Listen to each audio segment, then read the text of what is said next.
Good morning, अस्सलाम वालेकुम। सुबह से आगे में आप सबको खुशामदीद कहेंगे। मेरे साथ है मोहम्मद शुएब, मेरे साथ है सबीन फारूक। और प्रोग्राम का आगाज हम इस दुआ से करते हैं, अल्लाह पाकिस्तान को महफूज रखे, हम सबको महफूज रखे।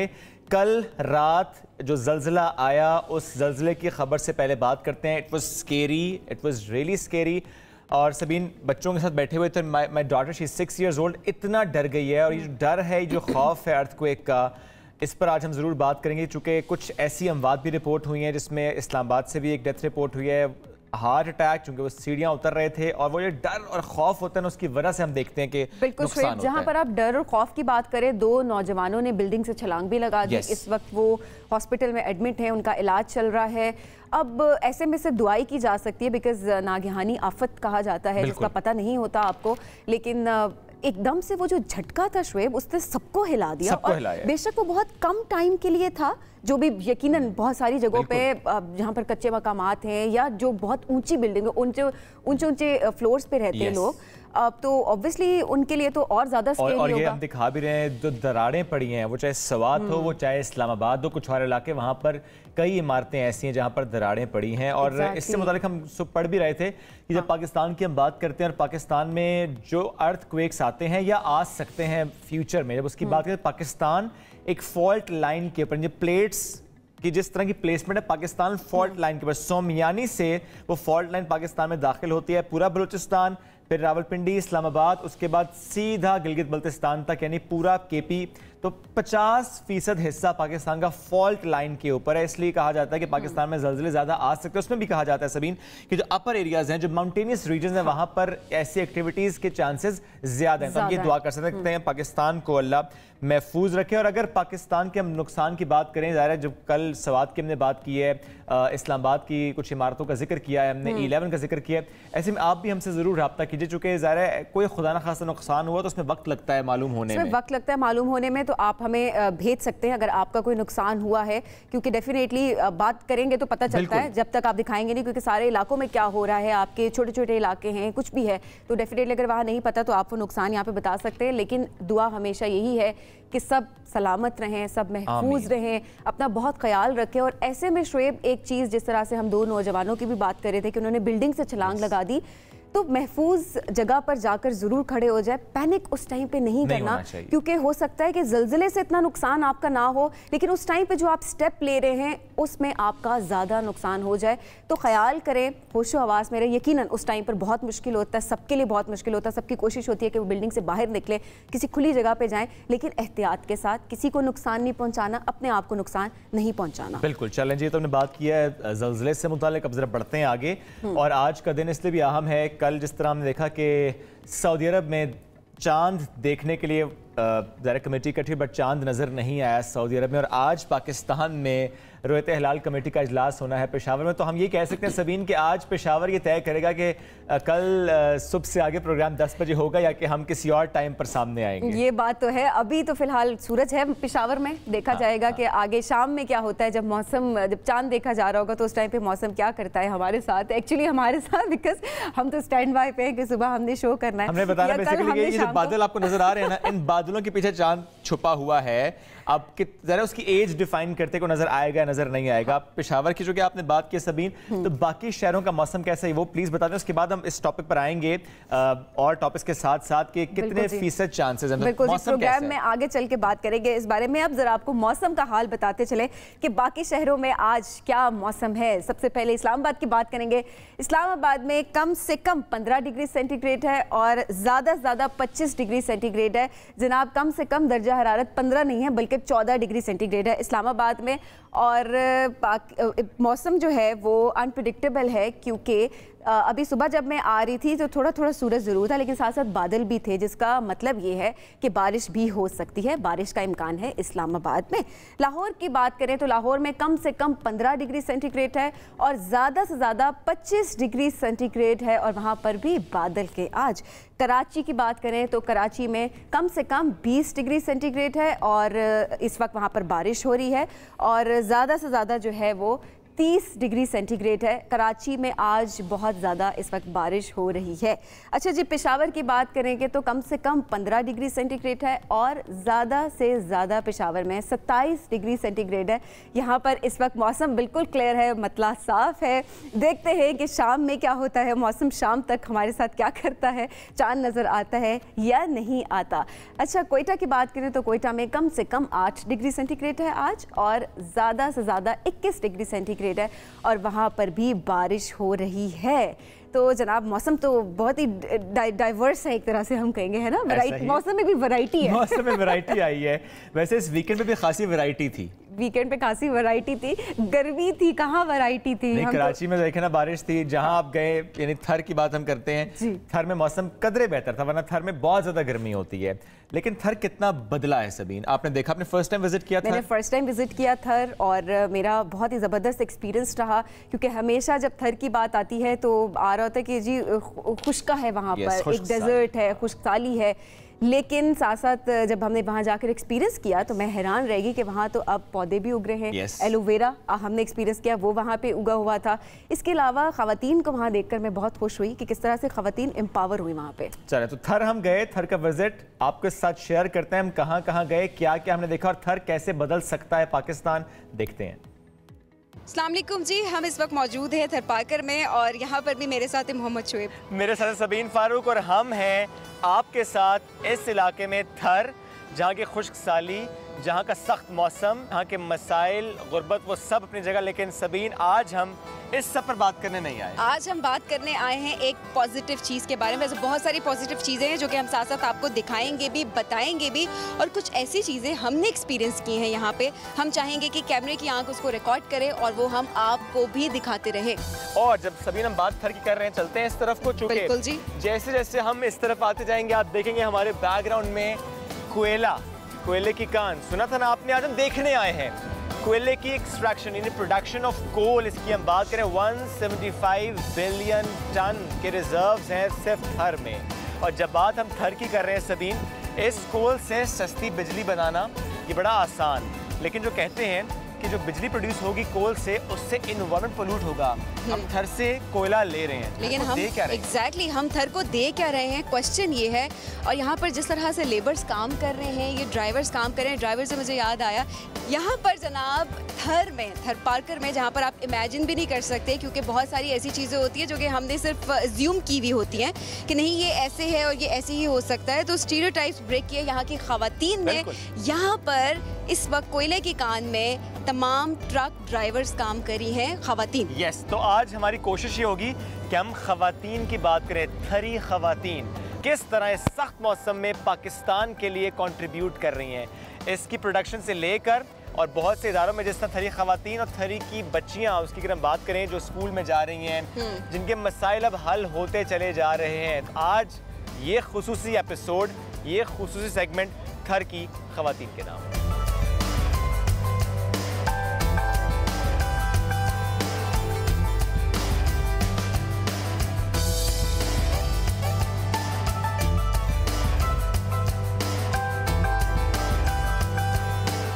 इस वक्त रूपा मौजूद हैं और रूपा जो है वो ट्रक ड्राइवर हैं। रूपा से बात करते हैं। अस्सलाम वालेकुम रूपा। वालेकुम सलाम।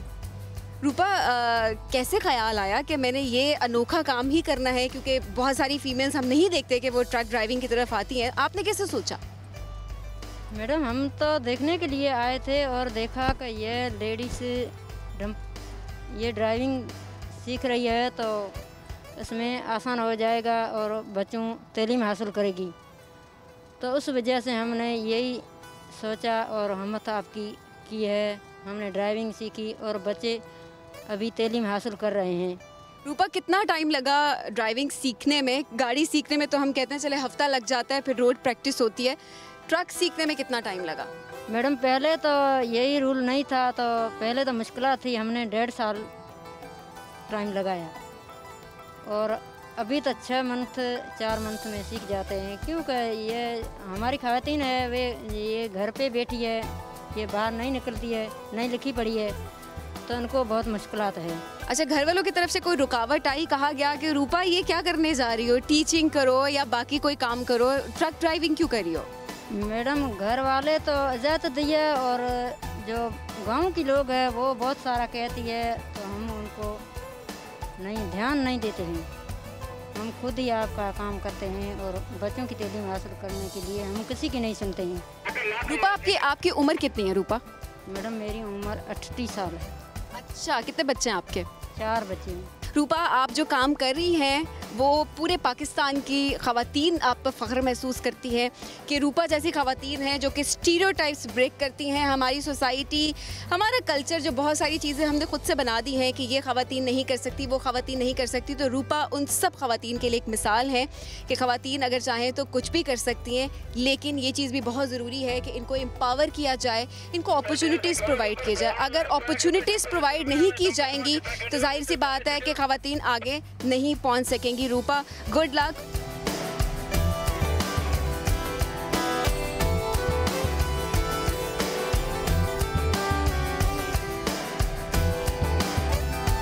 थर से हमने कोयला लिया, थर से हम कोयला मुसलसल ले रहे हैं और थर से ये कोयला अगले कई सालों तक हम लेते रहेंगे।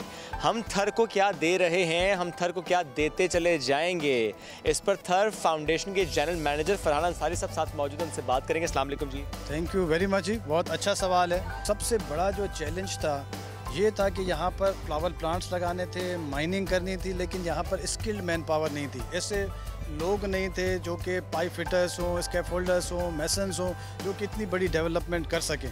We started to selecting them. हमने एक डेटाबेस बनाया, थरियों को उसमें रजिस्टर किया, इन थरियों को इतना स्किलफुल कर दिया कि आपके सामने ऐसे ड्रीम कम थ्रू। जो हमने कहा था कि थर बदलेगा पाकिस्तान, तो थर ने सिंध को, पाकिस्तान को कम्प्लीटली चेंज कर दिया है। और इस वक्त एज वी स्पीक तो हमारी पूरी डिपेंडेंसी इस कोयले के ऊपर है, जिससे कि हम फॉरेन रिजर्व्स को भी सेव कर सकते हैं और पाकिस्तान की तकदीर बदल सकते हैं। इसके अलावा हमारे ऐसे बहुत सारे प्रोजेक्ट्स हैं, जैसे 1 मिलियन ट्री प्रोजेक्ट है, वो आप इस वक्त हम आपको वो विज़िट भी कराएंगे। अंसारी ग्रीन पार्क्स हैं और इस वक्त आप देखेंगे कि आपको कहाँ पोल्यूशन नज़र आ रहा है। यानी हम कहते हैं ना कि अभी तो हम थर को बदल रहे हैं और फिर थर पाकिस्तान को बदलेगा इंशाल्लाह। बदल दिया और बदलेगा इंशाल्लाह। थैंक यू जी, थैंक यू। बिल्कुल जी, हमारे साथ हैं अज़हर मलिक साहब, वाइस प्रेसिडेंट हैं सिंध माइनिंग कोल प्रोजेक्ट के, और इनसे ज़रा बात करते हैं। सर ज़रा बताइएगा इस जगह की इम्पोर्टेंस का, कब से काम स्टार्ट हुआ, आगे किस तरह से आप देख रहे हैं और अभी किस तरह से काम हो रहा है? ये पाकिस्तान की पहली ओपन पिट माइन है। 2016 में प्रोजेक्ट का आगाज़ किया था। 2019 में हम कोयला निकालना शुरू किया हमने। उस कोयले की फराहमी पावर प्लांट को स्टार्ट हुई। इस वक्त थर से हमारे ब्लॉक 2 से 1300 मेगावाट बिजली बन रही है और इसी तरह ब्लॉक 1 जो कि चाइनीज़ के पास है 1300 वहाँ से, तो 2600 मेगावाट बिजली इस वक्त थर से प्रोड्यूस हो रही है। किस तरह से कोयला एक्सट्रैक्ट किया जाता है, प्रोसीजर क्या होता है, अगर ब्रीफली हमें बता सकें? देखें, ये लूज सैंड है इसके ऊपर। सबसे पहले हम ये लूज सैंड रिमूव करते हैं, ओवरबर्डन इसको कहते हैं, और वो मट्टी हम निकालते चले जाते हैं। 450 फुट जब हम मट्टी निकाल लेते हैं नीचे, तो नीचे कोल के ज़खायर मौजूद हैं। तो जब मट्टी सारी रिमूव हो जाती है तो फिर हम वहाँ से कोयला निकालना शुरू करते हैं। नीचे एक्सकवेटर्स होते हैं और डंप ट्रक्स होते हैं। तो एक्सकवेटर उस कोल को डंप ट्रक पे लोड करते हैं और वो बाहर आता है और उसकी सप्लाई पावर प्लांट को की जाती है। ये कोयला कितना सस्ता है, इसका क्या पोटेंशियल है, इम्पोर्टेंस अगर ज़्यादा दी जाए इसके ऊपर? तो ये इंपोर्टेड कोल से बहुत ज़्यादा सस्ता है। हम इस वक्त इसकी कीमत तकरीबन कोई $47-48 पर टन है। हमारा प्लान ये है कि इस साल हम जो एक्सपेंशन कर रहे हैं, उस प्रोजेक्ट की कंप्लीशन के बाद हमारे कोल की प्राइस लगभग $30 पर टन आ जाएगी, जो कि अगर मैं उसको इंटरनेशनल कोल से देखूं तो वो बहुत ही ज़्यादा सस्ता है। 3-4 गुना सस्ता कोल है, तो उससे बिजली भी सस्ती प्रोड्यूस होगी। इस साल के एंड पे जो हमारे कोल से जो बिजली बन रही होगी वो तकरीबन ₹5 पर यूनिट बन रही होगी। बिल्कुल जी, कहा जाता था इस बंजर ज़मीन पर कभी कोई पौधा नहीं उग सकता, यहाँ पर कोई एफर्ट करने की ज़रूरत नहीं है। लेकिन देखिए ना, जब कब आप कोशिश करते हैं, आपका माइंड होता है, आपने इरादा कर लिया, तो आप इम्पॉसिबल को पॉसिबल करके दिखाते हैं। बिल्कुल। और ये देखिए ना जनाब, थर मिलियन ट्री जिस साइट पर आज हम आए हैं, क्विकली आपको दिखाना मकसूद था। अब ये सहरा नहीं रहा, बल्कि अब यहाँ पर काम हो रहा है, और अगर हम ज़्यादा तवज्जो दें तो बहुत खुशहाली भी आ सकती है। बिल्कुल, एक हिस्सा ज़रूर, लेकिन इसी तरह से ये पूरा थर इंशाल्लाह बदल जाएगा। ये सेगमेंट कैसा लगा ज़रूर बताइएगा। वापस चलते हैं स्टूडियोज़।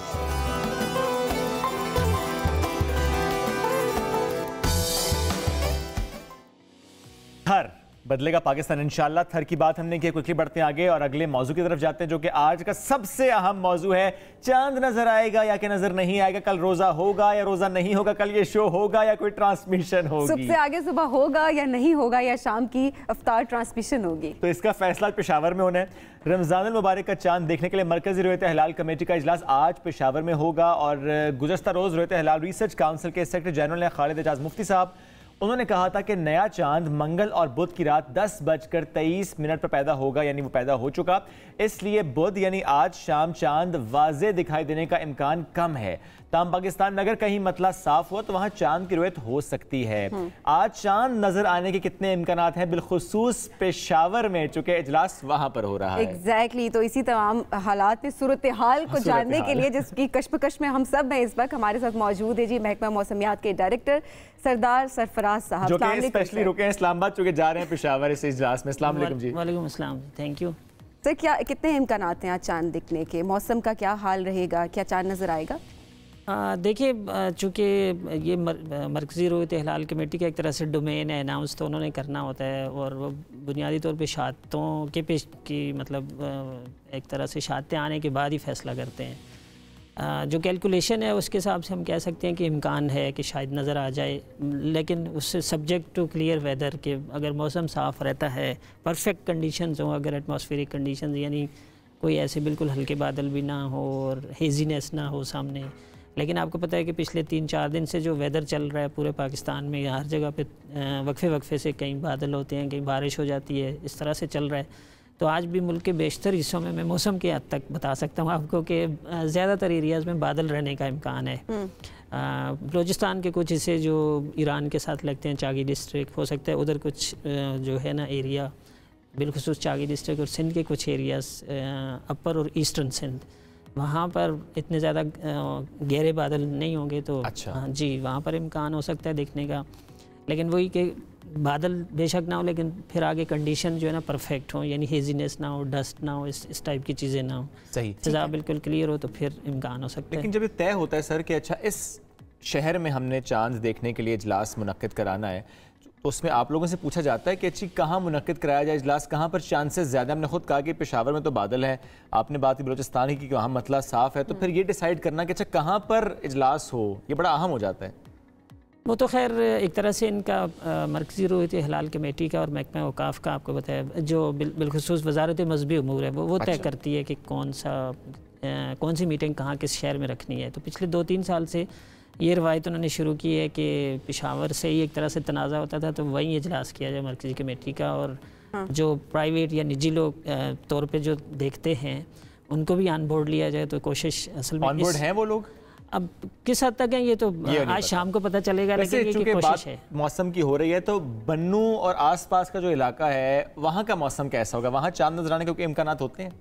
देखिए, जैसे मैंने आपको बताया ना कि जो पूरी एक मगरबी हवाओं का एक सिलसिला है, पूरे मुल्क को तकरीबन उसने अपनी ग्रिप में लिया हुआ है, तो उसके पेश नज़र यही है कि केपी का जो जनूबी इलाका है और जो उधर अफ़गानिस्तान के साथ लगता है, उन एरियाज़ में ज़्यादा इम्कान है कि बादल छाए रहे हैं वहाँ पर शाम को, और बारिश भी कहीं हल्की कहीं दरमियानी बारिश भी शाम को दोबारा हो सकती है, रात में हो सकती है। ये अगले 3-4 दिन चलेगा बारिश का सिलसिला। तो अभी यकीनन कुछ कहा नहीं जा सकता कि चांद नज़र आना है नहीं आना, लेकिन मौसम की हद तक आप हमें बता सकते हैं सिर्फ। तो मौसम की हद तक अभी जो है वो मौसम साफ़ है पेशावर में, लेकिन शाम तक कुछ नहीं पता कि क्या शाम को कुछ ना कुछ, मतलब ज़्यादातर एरियाज़ में ना हल्के फुल्के बादल एटलीस्ट वो आ जाएंगे। तो आपको पता है चांद देखने के लिए एक उसका फैक्टर ये भी होता है कि जो ज़ाहिर सूरज की रोशनी जो मुनक्किस होती है चांद से, तो तब आपको चांद दिखता है, तो वो बहुत बारीक है वो ना, जो आज का चांद होगा। अच्छा। तो इस लिहाज से उसमें नेकेड आई से देखना हो सकता है, टेलीस्कोप से नज़र आ जाए, लेकिन नेकेड आई से देखना ज़रा मुश्किल होता है, बहुत नामुमकिन नहीं तो मुश्किल ज़रूर होता है। अच्छा, क्या आपने कहा ना कि नेकेड आई से तो मुश्किल हो जाएगा, इतना बारीक चांद, इतना बारीक होगा because of the age, because of the age और बिकॉज ऑफ द इल्यूमिनासिटी। जो ल्यूमिनासिटी एक टर्म होती है ना कि वो उसकी 1% से कम है, 0.8% समथिंग है। ये क्या होती है? ये मतलब उसमें रोशनी कितनी है चांद। अच्छा। जी। तो आपने देखा होगा कि दूसरे दिन उसमें खासी रोशनी आ जाती है ना, उसकी एज भी बढ़ जाती है और रोशनी ज़्यादा हो जाती है, इल्यूमिनासिटी बढ़ जाती है। आज क्योंकि चांद की चमक कम है, कम है, इसलिए नजर आने के चांसेस भी कम है। अब चूंकि सर आप लोगों के सारे कोलैबोरेशंस होते हैं, डिफरेंट डिपार्टमेंट्स इकट्ठे हैं, वहाँ पे जाएंगे इजलास में, स्पार्को भी होगा। इसी तरह मैंने सुना है सर कि कुछ नेवी की तरफ से भी एक नुमाइंदा होता है, तो हर तरफ से हम देखते हैं कि वो गाइडलाइंस दी जा रही होती हैं कि किस तरह से देखा जाए इसको, लेकिन एट द एंड तो ज़रा टेलीस्कोप पे नज़र आएगा तो आएगा या नेकेड आई से नज़र आएगा तो शहादत ज़ाहिर होगी। लेकिन इस सबसे जब आप लोगों का रब्ता होता है, आप लोग डिस्कशंस करते हैं, तो थोड़ा सा नाज़रीन को गाइड तो करें कि जब एक इजलास होता है उसमें किन किन पॉइंटर्स को मद्देनज़र रखा जाता है। देखिए ये तो वही बात है, दोबारा मैं वही पहली वाली बात ही करूँगा कि बिल्कुल प्योरली यानी जो ऐलान होता है ना वो प्योरली शरई लेकिन हम नज़र से करते हैं। वो बात करें साइंसी बुनियादों पे, साइंसी बुनियादों पे तो आपको पता है कि मतलब ज़मीन सूरज के गिर चक्कर काटती है और चांद ज़मीन के गिर चक्कर काटता है, और ये सारी चीज़ें एक तरह से तय होती हैं। ठीक है, मतलब तो वो आप महीनों पहले कैलकुलेशंस करके बता सकते हैं वो कि जी एस्टिमेटेडली ये इसकी एज होगी, ये इसके कोऑर्डिनेट्स होंगे, एंगल मतलब एज होती है, फिर एंगल होता है उफक पर जो हॉरिजॉन पर आप देख सकते हैं, वो एक सर्टेन एंगल से अगर ऊपर हो तो आपको आसानी से दिख जाता है चाँद, और अगर उस एंगल से नीचे हो तो फिर मुमकिन नहीं होता देखना। और बाज़ औक़ात ये होता है कि सूरज के गुरूब होने के बाद का दुरानिया बहुत थोड़ा होता है, तो अभी सूरज की वो जैसे कहते हैं ना इवनिंग सिविल ट्वाइलाइट, तो ट्वाइलाइट की वजह से इतनी रोशनी होती है कि आपको चांद नज़र नहीं आता, और वो जो ट्वाइलाइट की रोशनी जब ख़त्म होती है तो उस वक्त तक अगर वो गुरूब हो गया तो फिर आप नहीं देख पाते। जी, और इसमें हमने ये भी देखा कि पिछली हुकूमत में जब फवाद चौधरी साहब वज़ीर साइंस एंड टेक्नोलॉजी थे तो वो तो कहते थे कि बस रुयत हिलाल कमेटी का इजलास छोड़ें, कमरी कैलेंडर सामने मौजूद है, एप्लीकेशन पे जाएं, पता चल जाएगा चांद नज़र आना या नहीं नज़र आना। मतलब साइंसी बुनियाद के उस पर उन्होंने ये बात की। जी, साइंसी बुनियादों पे तो मैंने आपको बताया ना कि मुमकिन है कि आप बता सकें कि पैरामीटर्स के हिसाब से, मतलब जो सपोर्टिंग पैरामीटर्स होते हैं, और जाहिर है कि पिछले जितना डाटा है उसकी बुनियाद पर एक तरह से कुछ ना कुछ उसकी हर पैरामीटर की थ्रेशोल्ड एक तरह से मुकर्रर आप कह सकते हैं कि कर सकते हैं आप। ओके, जैसा चांद का एक टाइम होता है देखने का, जैसे आपने भी बताया, ठीक है, इससे पहले भी ब्रेक पे भी हम बात कर रहे थे, लेकिन ये जो रात तक चांद देखने का सिलसिला जारी रहता है कि रिजल्ट का हम वेट कर रहे होते हैं, ऐलान कब होगा, ऐलान में इतनी ताखिर क्यों होती है, क्योंकि आप डेफिनेटली उस इजलास में शामिल भी होते हैं, क्या माहौल होता है वहाँ का, क्या सियासी मामला भी चल रहे होते हैं? जब सूरज भी गुरूब हो गया, चांद भी गुरूब हो गया, तो उसके बाद तो देखने का नहीं है, लेकिन गवाहियाँ या शहादतें जो है बाज़ औक़ात वो देर से आती हैं मुख्तलिफ जगहों से, और फिर ये कि कोई इंडिविजुअल का जब कोई शहादत देता है तो उलमा हज़रात के नज़दीक शरई तरीका ये है कि उस शहादत को फिर वो परखते हैं कि जी उसने वाकई में देखा था या नहीं देखा था, फिर एक जमे गफ़ीर ने देखा, वो अगर गवाही दे रहा है तो इन चीज़ों को ज़रा कंपाइल करने में ना देर लगती है। अदरवाइज तो जाहिर है सूरज गुरूब होने के बाद तो देखने का सवाल कितनी मरतबा ऐसा हुआ कि आपको लगा हो कि चांद नज़र नहीं आया साइंसी बुनियाद पे, लेकिन ऐलान हो गया हो कि चांद नज़र आ गया है? कितनी मरतबा आप मुत्तफिक नहीं रहे फैसले से? मुझे याद तो नहीं, लेकिन बाज़ औक़ात होता है इस तरह से कि मतलब कोऑर्डिनेट जो चांद के कोऑर्डिनेट्स होते हैं ना उसमें कम से कम एज होती है, उस फिर उफक पर उसका एंगल होता है, फिर इल्यूमिनासिटी होती है, फिर सनसेट के बाद उसका दुरानिया होता है, फिर ट्वाइलाइट के बाद उसका दुरानिया होता है। ये सारी चीज़ें अगर बहुत ही बिल्कुल मिनिमम उस पर हों तो नज़र आने का मतलब कोई इम्कान ही नहीं होता। लेकिन फिर भी कोई एक फ़ोन आ जाता है चांद का कि चांद कहता है भाई जी मैं नज़र आ गया। जैसे कि आपको याद लाऊं कि पिछले साल शवाल के चांद पे हो गया था कि वो उस वक्त उसकी इत्तेफाक से बर्थ भी नहीं हुई थी चांद की, लेकिन अफ़गानिस्तान वालों ने कहा जी हम हमारी कालीद है हम वो रखेंगे तो ऐसा भी हो जाता है। हाँ, ऐसा कभी हो जाता है। अच्छा, एक चीज़ और भी, अभी जब कुछ दिन पहले खबर आई कि जी इजलास मुनक्किद होना है तो एक मेन्यू की लिस्ट आई ना, तवील मेन्यू की लिस्ट आई, फिर खासी क्रिटिसिज्म का सामना करना पड़ा उस लिस्ट को कि ये कौन सा इजलास है जिसमें इतने ज़्यादा खाने चाहिए। उसके बाद वो खैर फैसला वापस लिया गया। आज खाने में क्या मिल रहा है फिर? देखें, ये तो शाम को पता चलेगा क्या मिल रहा है। लेकिन वो मेन्यू नहीं मिल रहा ना। लेकिन ये मैं एक वजाहत कर दूं कि उसमें जो रोहित हिलाल के मेंबरान है ना, जो कमेटी के मेंबरान, उनकी तरफ से किसी की तरफ से कोई ऐसा तकाजा, कोई ऐसी फरमाइश नहीं थी। अच्छा, आपको पता है पेशावर वाले हमारे भाई वैसे बहुत ज़्यादा मेहमान नवाज हैं, तो उन्होंने अपने तौर पे कुछ किया हो तो किया हो, लेकिन जो रोहित हिलाल के मेंबरान हैं, जो कमेटी के मेंबरान हैं, उनकी तरफ से किसी की तरफ से। अमूमन खाने में क्या होता है? पिछली बार क्या था, पिछले साल क्या था खाने में, मेन्यू क्या था? मेनू तो जो आपको पता है कि 2-4 आइटम तो होते ही होते हैं। लाजमी बात है कि पेशावर में जो चीज़ें होती हैं पेशावर वाले ज़्यादा पसंद करते हैं गोश्त खाना। आप छुपा रहे हैं वैसे। क्या चीज़ आपको सबसे अच्छी लगी खाने में? कोई सबसे अच्छी चीज़ें कौन सी थी?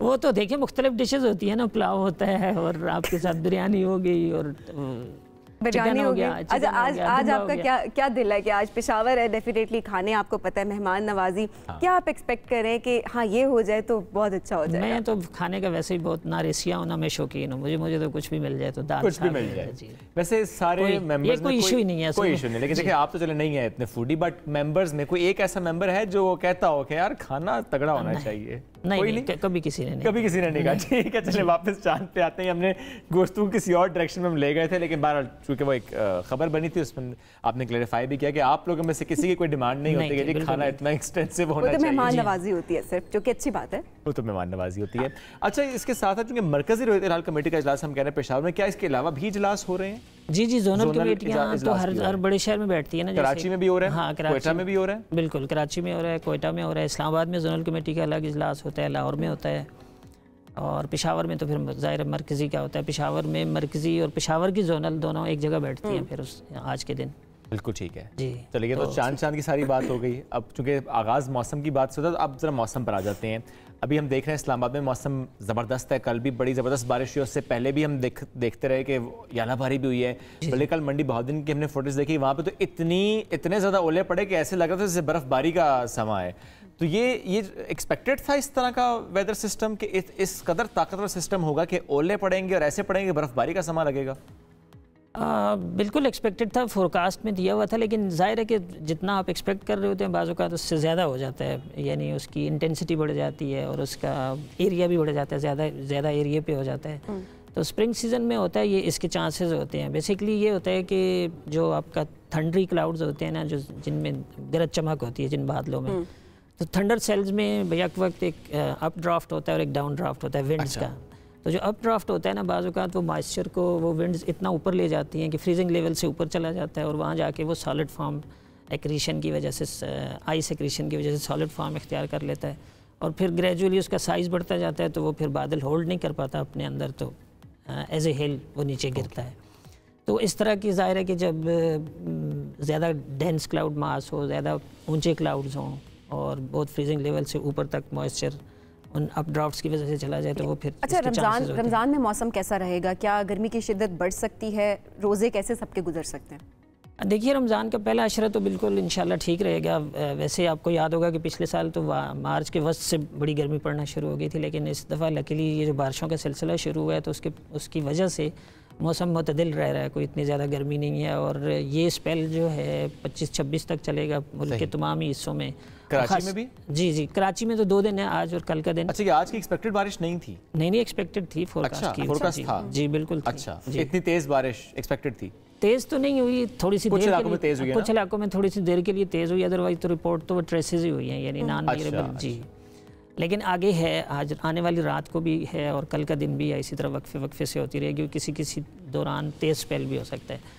तो बिलखुसूस जो सेंट्रल पंजाब है और उधर केपी के जनूबी इलाके हैं, बलूचिस्तान के शुमाल मशरकी इलाके हैं, इन सारे इलाकों में काफ़ी तेज़ स्पेल है। और कहीं तो मतलब फ्लैश फ्लडिंग जैसे होती है ना, हिल टोरेंट्स, अच्छा उस टाइप की चीज़ भी हो सकती है जनूबी पंजाब में, इस नॉर्थ ईस्ट बलूचिस्तान में और केपी के जनूबी। आप लोगों ने ऐसे अलर्ट्स जारी किए हैं? जी बिल्कुल किए। अच्छा, हाँ, 2 दिन पहले हमारी प्रेस रिलीज इशू हुई थी। बड़ी ज़्यादा खतरा जो है वो पहाड़ी इलाकों में है? पहाड़ी इलाकों में बिल्कुल। अल्लाह महफूज रखे जी। Thank you so much sir, साथ मौजूद थे आप, और तो बात चांद से निकली थी लेकिन वो मौसम पर आकर थमी। एक ब्रेक की तरफ बढ़ना है, ब्रेक से वापस आते हैं, साथ रहिए।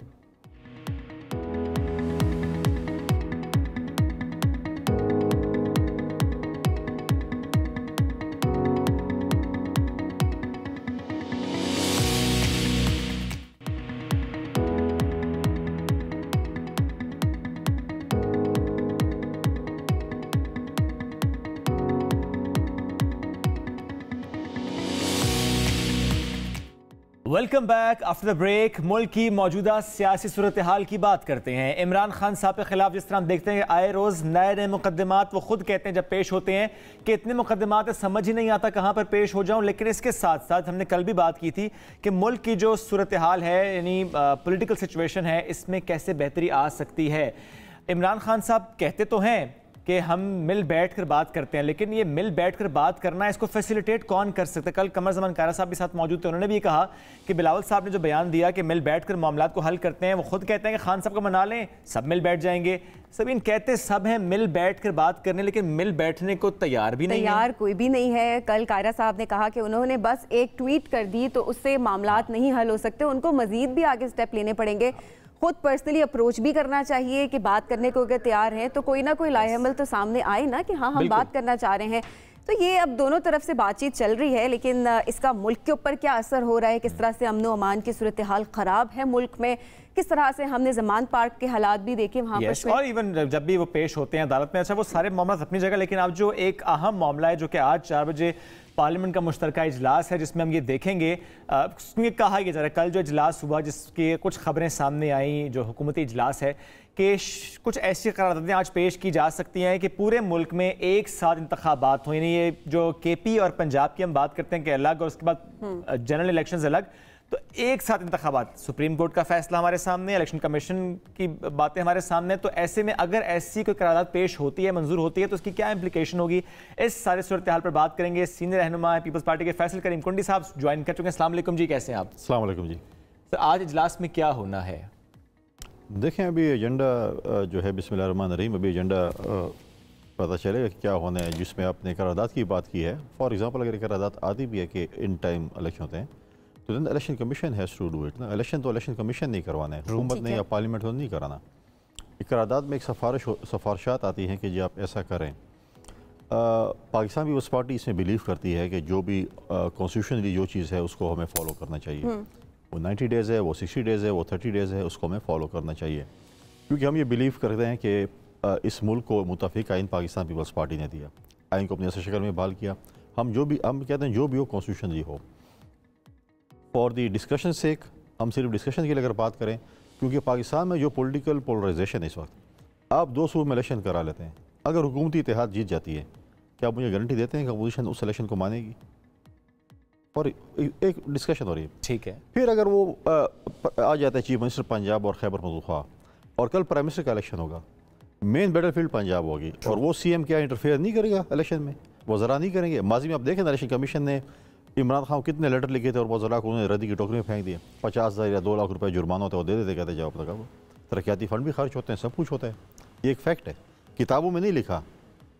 अब इलेक्शन कमीशन कहता है कि आपने इलेक्शन में कौमी असम्बली में 10 लाख या 5 लाख खर्च करना है, होता है खर्च, एक दिन का खर्चा भी नहीं है। तो ये सारा जो हम अपने साथ ही मजाक कर रहे होते हैं ना। क्या चीफ इलेक्शन कमिश्नर को, इलेक्शन कमीशन को ये नहीं पता होता, उनके रिश्तेदार शायद कोई इलेक्शन लड़ रहे होंगे, उनके दोस्त लड़ रहे होंगे, कि आखिरी दिन का इलेक्शन का खर्चा कितना है, एक दिन का खर्चा सिर्फ उनसे पूछ रहा हूँ कितना है, और वो कहते हैं आप हमें दें। हाँ, झूठे मूठे कागजात और कोई बना के दे देता है कि मैं इतना खर्चा कर लिया। पर अभी हुकूमत क्यों नहीं चाह रही इलेक्शन हो, क्यों मुलतवी कराने के लिए बातें हो रही हैं? अभी भी हम देख रहे हैं आज भी इजलास होने जा रहा है। इलेक्शंस क्या नुकसान है, क्या खदशात हैं जो आपको नज़र आ रहे हैं? देखें अब हुकूमत, अब सारी इत्तेहादी जमातों की अगर मैं बात करूँ तो पहले भी उस पार्टी की बात की, वो इसलिए मैंने जो पहले कहा कि अगर पंजाब में जीत जाती है, मैं भी कहता हूँ हम पॉपुलर हैं, PMLN भी कहती है, हर सियासी जमात कहते हैं हम पॉपुलर, हम पंजाब विन करेंगे। और कल अगर इत्तेहादी जमात पंजाब विन करती है, ये इमरान धरना भी देगा कि जी धांधली हो गई है, इलेक्शन कमीशन वो हो गया है, अमेरिका की भी बात करेगा, UK की भी बात करेगा, उन्होंने उसके अंदर इंटरफेयर किया, ये किया, वो किया, सारा कुछ करेंगे। लेकिन अगर पाकिस्तान तहरीक इंसाफ जीत जाती है तो क्या आप लोग ये नहीं करेंगे कि धांधली हुई है, क्या आप लोग मान लेंगे उस इंतखाब? पाकिस्तान में देखें अनफॉर्चुनेटली हर इलेक्शन को जो है इसी तरीके से वो किया गया, जो भी हारता है वो नहीं मानता। हम यही कहते हैं कि आए हमें पहले बैठकर, हम सियासी जमातों को बैठकर पहले ऐसी कानूनसाजी करनी चाहिए कि इलेक्शन जो भी जीते कम से कम हमें उसको तस्लीम करना चाहिए। क्या ये वक्त है हमारे पास इस वक्त कि हम इकट्ठे बैठकर ये तय कर सकें ऐसी कोई कानून साजी के जो इंतखाबात होंगे? दिनों की बात है। अच्छा, अगर आपने अपने इंस्टीट्यूशन में काम करना है तो आप बैठ जाए ना, दिन रात बैठ जाए। हमने 18th अमेंडमेंट की है ना, कितने उसमें हमने मीटिंग्स की थी, 200+ मीटिंग्स हुई थी, ऑफिशियल अनऑफिशियल भी इतनी हुई थी। अच्छा, बैठ जाए, पहले भी हम बैठे हैं, आपस में बैठ जाए। हमने पिछले उसमें भी कहा कि हमने इलेक्शन कमीशन को मजबूत करने की कोशिश की, नहीं हुआ, हमने उनको इख्तियारात दिए, नहीं कर सके, लेकिन हमें चाहिए कि हम बैठें कि किस चीज़ में क्या क्या कोताहियाँ हैं, क्या क्या खामियाँ हैं, उसको हमें दूर करना चाहिए। तो ये स्टेप कौन लेगा? आप देखिए, हम तो आज भी आपके देखिए, आपने कहा कल कमर ज़मान कायरा साहब इधर आए थे, मैं आज भी कह रहा हूँ, और पहले दिन अगर आप सुप्रीम कोर्ट में देखें, जब हियरिंग हो रही थी नो कॉन्फ्रेंस के हवाले से, बिलावल भुट्टो ज़रदारी साहब ने चीफ जस्टिस को यह कहा था कि हम कहते हैं कि इलेक्टोरल रिफॉर्म्स हों, हमने तो हमेशा कहा है अपनी इस वक्त की अपोजिशन को, आप बैठे, वो कहते हैं हमने हाथ ही नहीं दिया, इलेक्शन की डेट दो, बाकी हमें कुछ नहीं करना। लेकिन कुंडी साहब, ये तो हर कोई कहता है, किसी भी सियासी रहनुमा की बात करें, बिलावल साहब का जिक्र आपने किया, इससे पहले हम चौधरी शुजात की बात करें, उनकी तरफ से भी ऐसे बयान आया, इमरान खान साहब की तरफ से बयान आया, जिससे पहले आप कह दें कि ट्वीट थी, बयानात अपनी जगह, लेकिन लगता है कि नीयत नहीं है, क्योंकि बयान दे देते हैं फिर बैठते नहीं है साथ। मैं इससे एग्री नहीं करता। अच्छा, नीयत साफ लगती है आपको सबकी? नीयत देखिए इसलिए है कि जब PTI की हुकूमत थी, पाकिस्तान की सिक्योरिटी के हवाले से, कश्मीर के हवाले से जो भी मीटिंग्स हुई, अपोजिशन ने उस वक्त की हुकूमत तस्लीम नहीं कि हमने कहा सिलेक्टेड है, लेकिन हम उस मीटिंग में आते थे। सही, एक शख्स नहीं आता जो अपने आप को वज़ीर आज़म कहता था, आया था उस वक्त, हालांकि वो चीफ सेक्रेटरी था, वो चेयर करता, उस वक्त भी वो नहीं आता था। माजी से तो आगे निकलना होगा, माजी से आगे निकल रहा है। मैं आज गारंटी देता हूँ कि आप सब सियासी जमातें, बिलावल साहब की, मैं पाकिस्तान पीपल्स पार्टी की गारंटी दी, हम हर फोरम पे हमने हमेशा देखे, हमने डायलॉग्स की बात की है, रिकॉन्सिलिएशन की बात की है, हर चीज़ की बात की है। हमारे साथ पहले भी इत्तेहादी जमातें 2008 से 13 तक थी, आज वही इत्तेहादी जमातें दोबारा हमारे साथ हैं। हम आज गारंटी देते हैं कि PTI वाले में ये गारंटी दें, इमरान खान कहे, बिलावल साहब कहेगा कि मैं ऑल पार्टीज़ कॉन्फ्रेंस में आऊँगा, इमरान खान कहेगा, वो कहे नहीं मैं आऊँगा, लेकिन एजेंडा ये होगा। कल एक जो बयान आया, देखिए फवाद चौधरी साहब ने भी कल गुफ्तगू की, उन्होंने कहा कि इमरान खान साहब तैयार हैं ऑल पार्टीज कॉन्फ्रेंस के लिए, एक स्टेप उन्होंने लिया जरूर है, मगर परवेज खट्टर का भी शाम को स्टेटमेंट देख लें कि सिर्फ इलेक्शन के ऊपर। सही, तो सर अगर सिर्फ इलेक्शन पर वो कह रहे हैं तो इसमें आप लोगों को क्या मसला? इलेक्शन हम करा लेते हैं, इलेक्ट्रॉनिक फॉर्म्स नहीं होंगे, अब चलो हम इलेक्शन मानेंगे, वो लोग ये गारंटी लिख दी इमरान खान के इलेक्शन जो भी होगा मैं मान लूंगा। नहीं, अगर वो कहते हैं कि ठीक है जी इकट्ठे इंतखाबात कराएं, इस वक्त कराएं, नहीं इकट्ठे की बात तो अलग है ना। देखें, हम कहते हैं कॉन्स्टिट्यूशन ये कह रहे हैं कि 90 डेज में इलेक्शन होने पंजाब और KP होना चाहिए, किसी की विल पे, किसी की ख्वाहिश पे तो ना आइन। जिस वक्त इमरान खान साहब वजीर आजम थे सर, आप लोग कहते थे कि इलेक्शन हो जाए, तहलील हो जाए, वो जो भी कहते थे, लेकिन आप लोग कहते थे कि इंतखाबात हो जाएं। आज आप लोग बरसर इक़्तिदार हैं तो आप लोग नहीं मान रहे इस बात। हम ये कह रहे थे या आप इलेक्शन की तारीख दें या अदम एतमाद का सामना करें। उसने कहा नहीं हम तो 5 साल के लिए, पार्लियामेंट 5 साल के लिए, हम क्यों करें? आज आप लोग ये बात कर रहे हैं, तो हमने उन्होंने कहा ना 5 साल के लिए, हम तो कहते हैं पार्लियामेंट हो। आज अगर वो पार्लियामेंट में होते, ठीक है, और बड़े कम मेजॉरिटी है, आज कोई भी देखें इत्तेहादी जमातों को साथ रखना मुश्किल टास्क होता है। किसी न किसी इशू पे, किसी न किसी इशू पे जो है हुकूमत से इत्तेहादी जमात हवा की अपोजिशन भी बैठ सकती थी, अदम एतमाद भी कर सकते, एक प्रोसेस कर सकते थे, जमहूरी प्रोसेस था। उसने तो अमेरिका के पीछे पड़ गया, अमेरिका ने साजिश की, अमेरिका से आते हुए वो बाजवा साहब तक पहुंच गए, अब पता नहीं आगे कहाँ पहुंचेंगे किसी। अब वही अमेरिकन हैं, उनकी वो मिन्नतें कर रहे हैं कि मुझे वापस हुकूमत में ले आओ। इस वक्त सोशल मीडिया पे भी, क्योंकि आम आवाम के पर्सपेक्टिव से अगर हम बात करें तो लोग ये कह रहे हैं कि हुकूमत इस वक्त जो है PDM की भी अगर बात करें तो वो कहते हैं कि इमरान खान की पॉपुलैरिटी से डरते हैं, और कहा जा रहा है कि इमरान खान जीत सकते हैं, क्योंकि जितने भी जलसे होते हैं इस वक्त, हम जमान पार्क की भी देखें तो वहाँ पर एक तादाद लोगों की होती है, अवाम साथ खड़ी नज़र आती है। तो क्या हुकूमत वाकई इमरान खान की पॉपुलैरिटी से डरती है? बिल्कुल नहीं डरती, ये तो हर पॉलिटिकल लीडर कहता है मैं पावर हूँ। अगर आपने जमान पार्क की अगर आपने लोगों की बात करें तो कल हम बिठा दें लोगों को इधर।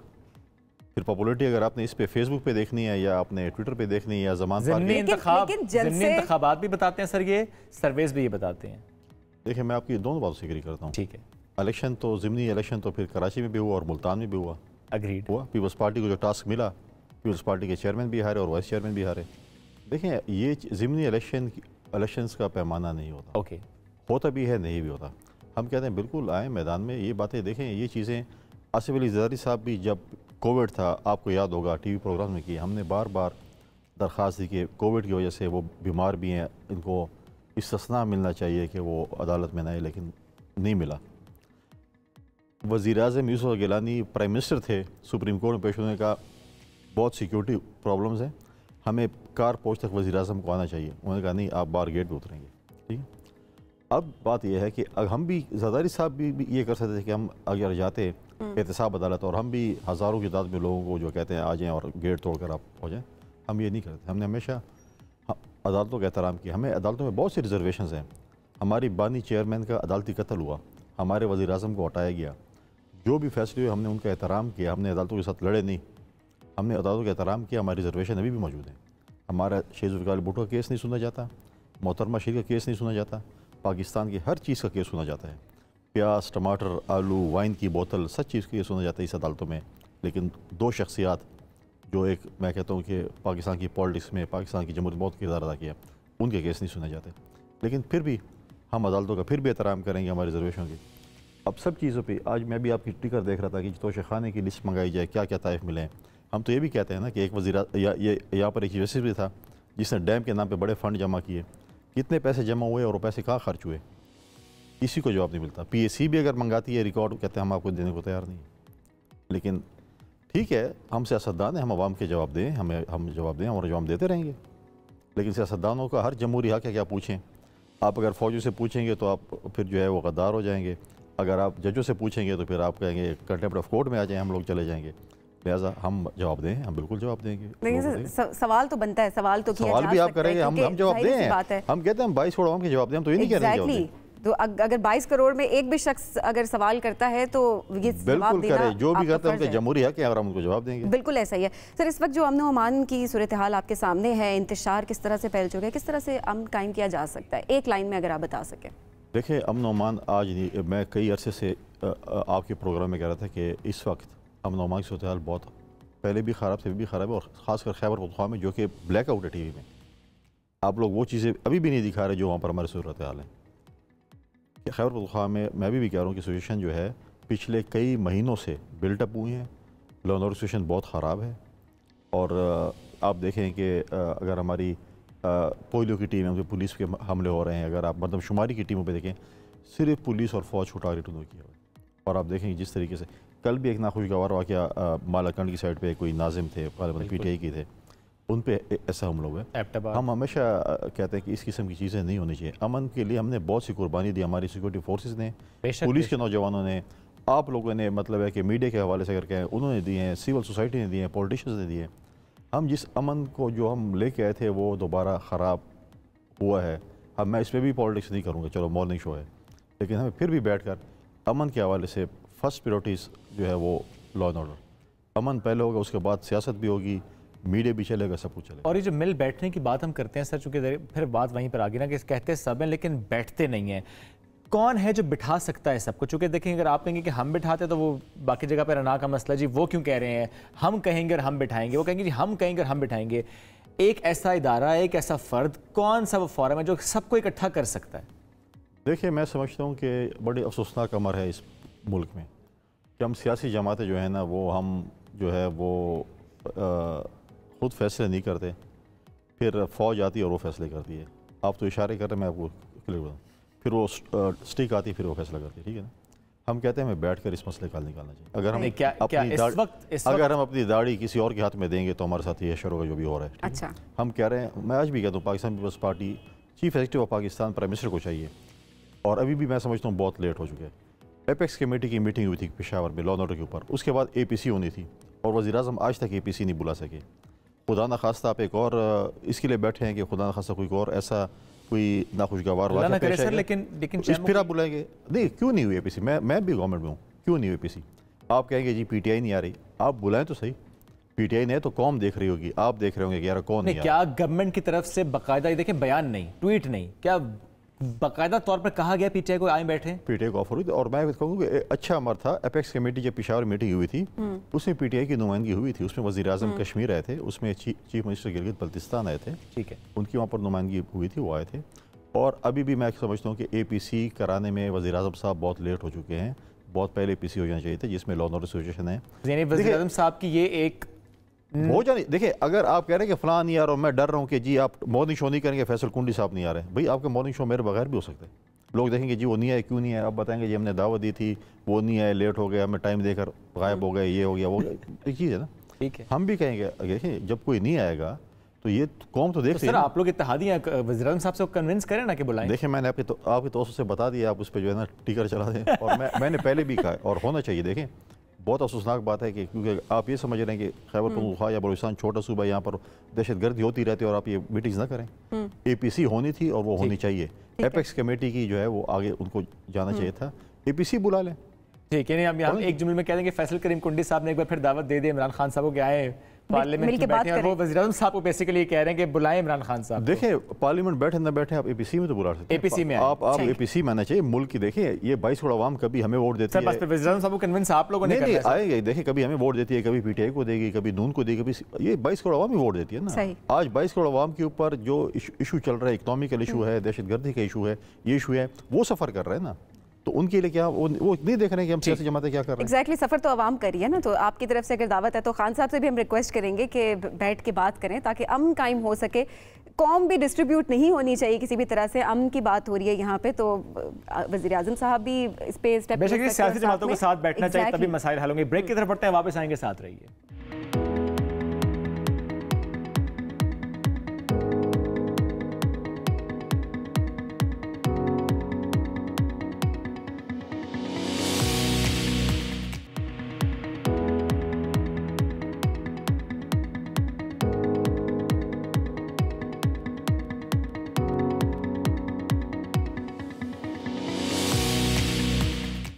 Welcome back. बात कराची की करेंगे, जहां गुज़श्ता माह स्ट्रीट क्राइम्स के 7,000 से ज़ायद वारदातें रिपोर्ट हुई और इस तादाद में मुसलसल इजाफा हो रहा है। सिर्फ एक माह में 2,500 मोबाइल फ़ोन और 4,000 से ज़ायद मोटरसाइकिल चोरी हुई है, जबकि 326 मोटरसाइकिल गन पॉइंट पर छीनी गई हैं। शहर में 163 शहरी ऐसे अपनी गाड़ियों से हुए महरूम, जबकि 3 अफराद टारगेट किलिंग का निशाना बने। 25 शहरी डकैती की मुख्तलिफ वारदातों में जख्मी हुए। आखिर कराची यानी पाकिस्तान के सबसे बड़े शहर में हो क्या रहा है? पुलिस इंतजामिया सूरत हाल पर काबू पाने में नाकाम क्यों नजर आ रही है? बिल्कुल, इसी सारी सूरत हाल पे बात करने के लिए हमारे साथ हमारे नुमाइंदे इस वक्त कराची में मौजूद है, फैजान जलीस। फैजान, बताइएगा कि जिस तरह से वारदातों का बताया है कि क्राइम रेट बढ़ता जा रहा है, वहाँ पर अमन व अमान बरकरार रखने के लिए इदारे क्या कर रहे हैं, क्या इकदाम लिए जा रहे हैं?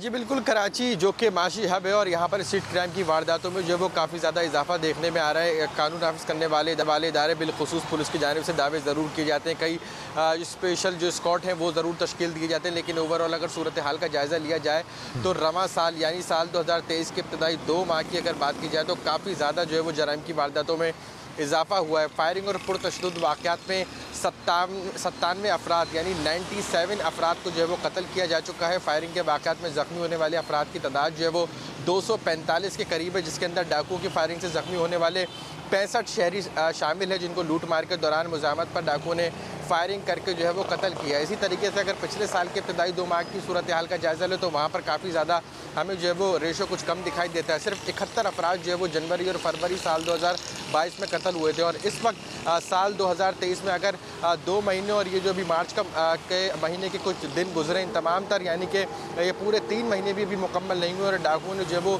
29 शहरियों को जो है वो कत्ल किया है। मुख्तलिफ इलाकों में मुख्तलिफ वाक़यात में लूट। ये सारे स्टैट्स फैजान अपनी जगह, लेकिन सवाल यह है कि पुलिस क्या कर रही है, क्या इजाफिनात कर रही है? रमज़ान के लिए क्या तैयारी है पुलिस की? पुलिस की जब कभी भी कोई इस तरीके कोई स्पेशल इवेंट आता है तो पुलिस की जानिब से दावे और वादे ज़रूर किए जाते हैं कि कई मुकामात को जो है वो वहाँ पर सिक्योरिटी तैनात की जाएगी, सिक्योरिटी इक़दामात को सख्त किया जाएगा। लेकिन अब पुलिस की जानिब से दूसरी तरफ ये बात भी कही जाती है कि पुलिस को नफरी और वसाइल का जो है वो काफ़ी ज़्यादा कमी का सामना है, जिसकी बिना पर अभी चंद माह कबल जो है वो पुलिस में नई भर्तियाँ, नए जो है वो रिक्रूटमेंट शामिल किया गया है पुलिस में, उसका मरहला अभी जारी है। लेकिन पुलिस यही कहती है कि कराची जिस तरीके से इतना बड़ा शहर है, जिस तरीके से काफ़ी दूर दराज तक फैला शहर, उस हवाले से पुलिस को काफ़ी ज़्यादा नफरी की कमी का जो है वो सामना करना पड़ता है। कई स्क्वाड जो है वो तश्कील दिए जाते हैं। हमने देखा था कि कराची में जब स्ट्रीट क्राइम के रेशो में गुज़श्ता दिनों काफ़ी ज़्यादा इजाफा हुआ था तो शाहीन फोर्स जो है वो बनाई गई थी। मुख्तलिफ मकामात पर जो वो मोटरसाइकिल स्क्वाड को तैनात ज़रूर किया था, लेकिन उसके बावजूद भी स्ट्रीट क्राइम का रेशो उसी तरीके से जो है वो बढ़ता दिखाई दे रहा है। अच्छा, और फैजान इसमें एक चीज़ और भी है, फैजान इसमें एक बात और भी है। आप स्ट्रीट क्राइम का जिक्र आप कर रहे हैं, आपने शाहीन फोर्स की बात भी की, लेकिन पिछले चंद रोज़ से जो किलिंग के मामलात सामने आए हैं, जिसे हम पहले टारगेट किलिंग कहते रहे, लेकिन अब चीज़ सामने आई है कि रैकी करके कत्ल किया जाता है। उस हवाले से पुलिस ने क्या तहकीकात की हैं? ये क्या मामलात हैं? रैकी करके कत्ल किया जा रहा है? जी, रैकी करके कत्ल करने के कुछ वाक़यात कराची में ज़रूर सामने आए, जिनको जो है वो टारगेट किलिंग का नाम पुलिस ने इब्तदाई तौर पे दिया है। सबसे पहला वाक़या गुलिस्तान जौहर में इस महीने के शुरू में हुआ था, जहाँ पर खालिद रज़ा जो कि एक स्कूल के बाकायदा तौर पर हेड थे, उनको कत्ल किया गया। उसके बाद हमने देखा कि कश्मीर रोड पर एक गाड़ी पर फायरिंग करके एक शहरी को कत्ल किया गया, और गुज़िश्ता रोज़ भी जो एक मारूफ मुफ्ती थे उनको गुलिस्तान जौहर में कत्ल किया गया, सूफ़ी अब्दुल क़य्यूम को। इन तमाम तरह वाक़यात पर पुलिस ने मुकदमात ज़रूर दर्ज किए हैं, लेकिन पुलिस पुलिस यही कहती है कि सबसे पहला जो वाक़या खालिद रज़ा का था वो ज़रूर टारगेट किलिंग तक मुबैना कालाधन तंजीम की जानिब से इस वाक़े की जिम्मेदारी जो है वो कबूल की गई थी। पुलिस ने ताहाल मुलजिमों को गिरफ्तार नहीं किया। गुज़िश्ता रोज़ पुलिस हुक्काम ने ये दावा ज़रूर किया कि खालिद रज़ा के कत्ल में पेशरफ ज़रूर हुई है, लेकिन हतमी तौर पर गिरफ्तारी के हवाले से जो है वो वाज़ेह नहीं हो सका। कल जो मुफ्ती को कत्ल किया है उसका भी मुकदमा दर्ज किया है, पुलिस जो है वो मौके पर ज़रूर पहुँची थी। ठीक है फैज़ान, मुकदमा दर्ज कर दिया, आगे क्या सूरत हाल होती है वो आपसे मजीद भी हम जो तफसीलात है वो जानेंगे। शुएब, यहाँ पर एक बात ज़रूर है कि कहा जा रहा है कि अब सिचुएशन ऐसी हो चुकी है कि जो क्राइम रेट है वो बहुत ज़्यादा बढ़ता जा रहा है, वो कराची में हो या वो किसी और शहर में हो, उसकी जो असल वजह बताई जा रही है वो अनएम्प्लॉयमेंट है और महंगाई है। और महंगाई की शरह इस वक्त 46% की बुलंद तरीन सतह पर पहुँच चुकी है। यानी जिस वक्त हम कहते हैं ना कि पीटीआई गवर्नमेंट गई तो 10% थी महंगाई की शरह, आज हम देख रहे हैं 46% है। हुकूमत ये दावा करे कि IMF के साथ कर्जे की फराहमी के मुआहदे की बहाली के लिए जो मुज़ाकरात हैं वो आखिरी मरहले पर पहुंच गए। अच्छा, ये भी बात बार बार की जा रही है लेकिन हो नहीं रहा वो मुआहदा। अगर हो जाता है, ऑलरेडी कितनी महंगाई हो चुकी है शुएब, अगर ये मुआहदा हो जाता है तो उसके बाद क्या महंगाई का तूफान आएगा? सख्त है, ये शराइत सख्त है, डेफिनेटली उन शराइत पर जब अमल किया जाएगा तो जाहिर सी बात है कि आम आवाम किस तरह से पिसेगी।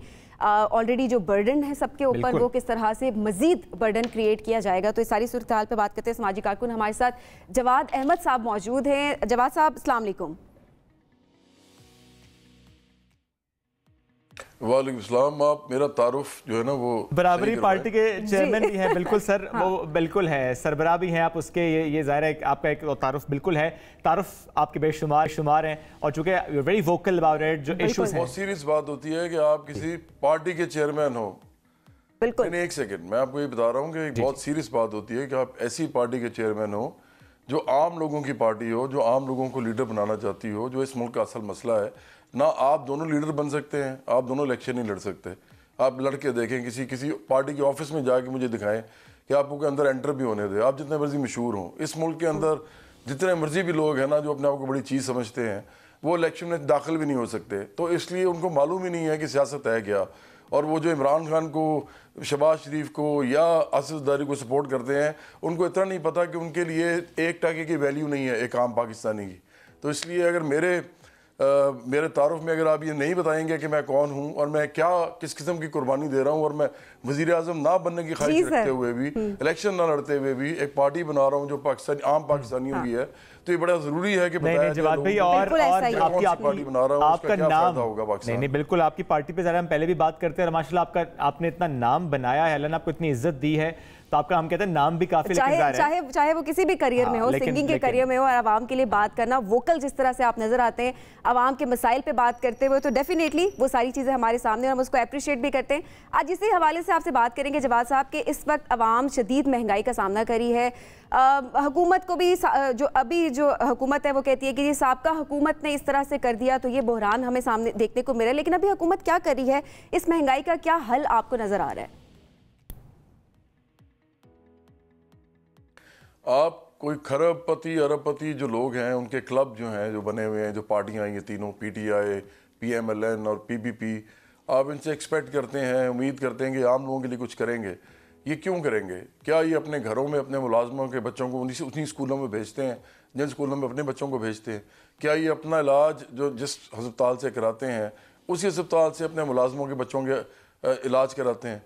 तो जब पाकिस्तान में ये नहीं हो रहा, तो अगर ऐसे ही लोग जो कि मालिकान हैं, जो सिर्फ़ और सिर्फ जागीरदार सरमायादार माफियाज़ हैं, और जो लोगों को नौकरियां देते हैं, अगर वही पार्लियामेंट में जाते रहेंगे तो फिर उन लोगों का क्या बनेगा जिनको नौकरियां बेचारों को मिलती हैं, जो नौकरियां करते हैं। तो देखें, ये तो पूरा सिनेरियो ही जो है बड़ा मज़ाका खेज़ है कि आप भेड़ियों से भेड़ होके भेड़ियों से मांग रहे हैं कि जी हमें हक दे दें हमारे। वो कैसे हक देंगे? वो तो आपको खाने के लिए बैठे हुए हैं। तो इसलिए आम लोगों को ये बात समझ नहीं आ रही कि जो भी मुल्क एडवांस्ड हैं या डेवलप्ड हैं, उनके अंदर जब तक लेफ़्ट और राइट का कॉन्सेप्ट नहीं है, एक पार्टी एक हर सूरत में एक कम से कम बड़ी पार्टी मौजूद नहीं है जो आम लोगों पे मुश्तमिल हो और आम लोगों को लेके जाए पार्लियामेंट के अंदर या जो भी उनके कानून साज इदारे हैं, उस वक्त तक उनकी बात हो ही नहीं सकती उस मुल्क के अंदर। क्योंकि जो भी बात ये आपस में कर रहे होते हैं, ये इनके अपने इंटरेस्ट होते हैं और ये अपने इंटरेस्ट पे ही लड़ रहे होते हैं। भाई इमरान खान का क्या ताल्लुक है एक आम आदमी के साथ? वो 8 कनाल में रहता है लाहौर में और वो 300 कनाल में रहता है बनी गाला में। इस मुल्क में इस वक्त ये हाल है कि लाहौर जैसे शहर में एक आम सा इलाका जो है ना, उसमें 3 मरले का मकान अगर किसी ने बनाना हो तो 1.25 करोड़ का जो है वो प्रोजेक्ट है और वो नहीं होता उसके पास। इस मुल्क में 25,000 मिनिमम वेज है।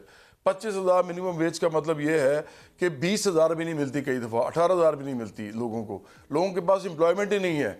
तो आप मुझे बताएं वो मकान कैसे बनाएगा? और हमारे जो हुक्मरान है, एक शरीफ ख़ानदान है, वो हज़ारों कनालों में रहता है। एक जरदारी ख़ानदान या भुट्टो ख़ानदान है, वो जागीरदार हैं, उनको पता ही नहीं उनके पास ज़मीनें कितनी हैं। प्रॉब्लम ये है कि इस मुल्क के अंदर आम लोगों को ये समझ ही नहीं आ रही कि ये जो मर्जी ये किसी पार्टी को सपोर्ट कर लें तीनों में से, ये कभी इनके लिए कुछ नहीं करेंगे। और ये आपने पिछले सारे दौर में देखा, आपने कहा क्यों महंगाई हो रही है, हुकूमत क्या कर रही है? मुझे बताएं इमरान खान के दौर में क्या हुआ था? अभी तो चलो जो हो रहा है सो हो रहा है, वो तो हमें पता था। इमरान खान ने क्या कर लिया था? उसने तो कहा था कि मैं 90 दिन में करप्शन खत्म कर दूंगा, ये कहा था ना उसने। तो आगे कौन सी करप्शन खत्म हुई थी? पाकिस्तान का बल्कि इंडेक्स जो है तो सर, वो बढ़ गया था करप्शन के अंदर, और ये हमने नहीं कहा था, बैनुल-अक़वामी जी। लेकिन जवाब भी अब वाले हैं वो क्या कर रहे हैं? इमरान खान की बात तो आपने की, जाहिर है अब तो नहीं है वो हुकूमत। मैं तो पहले ही कहा उनको, तो मैंने कहा वो तो कर ही कुछ नहीं सकते, वो तो कर ही नहीं कुछ सकते। अच्छा, ये तासुर है जवाद भाई, सारे के सारे ये मैं तो बता रहा हूँ कि लोग उम्मीद एक तासुर बना है जवाब भी, ये एक तासुर, सॉरी मैं सिर्फ सवाल एक करना चाहूँ, एक तासुर बन गए। मैं आपको ट्विटर भी देख रहा था कि आपके तीर के सारे निशाने इमरान खान साहब के ऊपर हैं। मौजूदा हुकूमत पे आप तनकीद नहीं करते, अभी हमारे प्रोग्राम में तो आप बात कर रहे हैं, लेकिन जनरली हमें तासुर ये मिलता है कि आपको लगता है कि इमरान खान एक इशू था या इशू है, बाकी कोई नहीं है, कसूरवार सिर्फ इमरान खान है मौजूदा हालात के। अगर इमरान खान अभी ना हो, फ़र्ज़ करें इस दुनिया में ना हो, या गायब हो जाए कहीं पे, या वो जला वतन हो जाए, छुप जाए कहीं, तो पाकिस्तान का मसला जो है कम से कम ये वाला तो ख़त्म होगा ना कि इस वक्त जो ब्रेकिंग न्यूज़ चल रही है, रोज़ फसाद हो रहा है, रोज़ इंतशार हो रहा है, वो आदमी कर रहा है जो अपने 3 साल 4 साल में भी कुछ नहीं कर सका। तो कौन न्यूज़ बना रहा है इस मुल्क में? मैं किसके खिलाफ बात करूँगा? मुझे बताएं कि क्या इस मुल्क के अंदर पॉलिटिकल स्टेबिलिटी जो है, जिसको हम सियासी इस्तेकाम कहते हैं, वो किस आदमी की वजह से नहीं आ रहा? इस वक्त मैं किसके बारे में बात करूँ? आप किसके बारे में बात कर रहे हैं? चैनल किसके बारे में बात कर रहे हैं? रोज़ किस बात पे इस मुल्क के अंदर मसला पड़ा हुआ है? अभी फवाद चौधरी जो है वो जब भी दिल करे कह देते हैं जी इस मुल्क में सियासी अदम इस्तेकाम जब तक होगा उस वक्त तक मुल्क ठीक नहीं होगा। तो कौन अदम इस्तेकाम पैदा कर रहा है? आप बताते क्यों नहीं है? क्या अदम इस्तेकाम जो है वो पार्टी नहीं पैदा करी जिसको उतारा गया है? और इमरान खान ने पहले दिन से झूठ बोलना शुरू किया है, पहले दिन से ये फसाद मचा रहे हैं। इन्होंने कहा नहीं था कि अमेरिकी जो है वो इम्पोर्टेड हुकूमत है, ये हल क्या है? गुलाम है कोई? ये कौन से नारे थे? अच्छा, जवाब को इश्ताल दिलाने वाले नारे थे। अच्छा जवाद साहब, आपके नजदीक आप क्या समझते हैं ये जो महंगाई है इस वक्त जो मुल्क की सूरत हाल है, इसका जिम्मेदार कौन है? ये महंगाई किसकी वजह से है?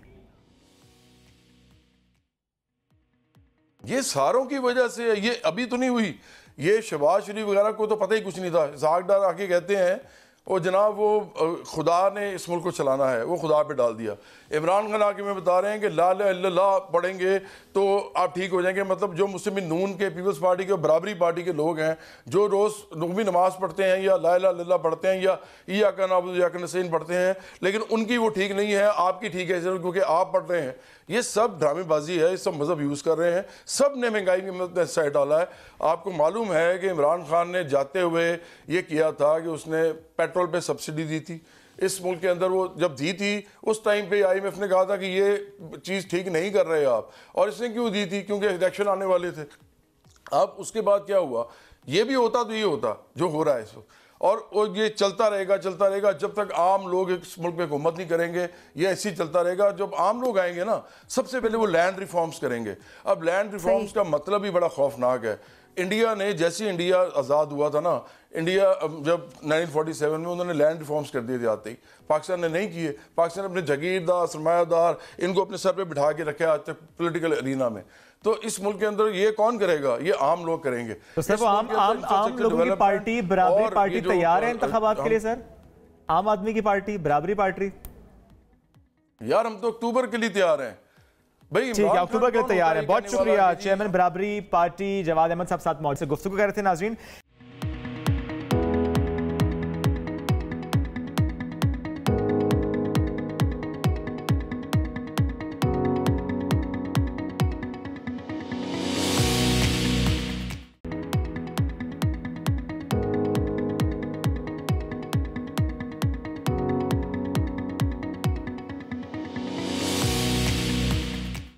Welcome back after the break. अब जरा बात हम करते हैं अपनी अपनी स्किन केयर रूटीन की। क्या लगाती हैं आप? आपकी क्या स्किन केयर रूटीन है, आप बताएं पहले मुझे। जब से आपके साथ ना टू टोन अप करना पड़ता है मुझे अपनी स्किन को बैलेंस करने के लिए, मैं तो ये करता हूँ। अच्छा, वैसे बैलेंस करना हम इससे एग्री नहीं करते। वैसे हर बंदे की अपनी स्किन हमेशा आपकी फ्रेश दिखनी चाहिए, हेल्दी स्किन दिखनी चाहिए, ना कि ये कि जो आजकल है ना वाइटनिंग इंजेक्शन लगवा ले और ये कर ले वो कर ले, जिसके अपने साइड इफेक्ट्स होते हैं। लेकिन शायद जो बदलता मौसम होता है उसकी अगर बात करें तो उसमें स्किन बहुत ज़्यादा इफेक्ट हो रही होती है। लोगों को समझ नहीं आ रही होती कि ड्राई स्किन वाले क्या करें, ऑयली स्किन वाले क्या करें। तो एक कश्मकश सी रहती है, चाहे मर्द हो या औरत हो। तो इसी कश्मकश को आज हम हल करते हैं और कैसी रूटीन आपकी होनी चाहिए, स्किन केयर रूटीन, इस पर बात करेंगे। आज प्रोग्राम में ज्वाइन कर रही हैं डॉक्टर अनमोल सुल्तान साहिबा, बोर्ड सर्टिफाइड एस्थेटिक फिजिशियन। अस्सलाम वालेकुम जी, कैसी हैं आप? वालेकुम अस्सलाम, बिल्कुल ठीक। How are you? बिल्कुल ठीक। अनमोल, सबसे पहले तो आपकी बात करें डॉक्टर साहिबा, आपकी अपनी स्किन माशाल्लाह से इतनी प्यारी है, क्या करती हैं स्किन अच्छी रखने के लिए? और सबसे पहले अपनी स्किन अच्छा होना बहुत ज़रूरी होता है, कोई भी डर्मेटोलॉजिस्ट हो, क्या ये ज़रूरी होता है कि आपकी स्किन अच्छी है तो आपके पास तभी पेशेंट्स आएंगे?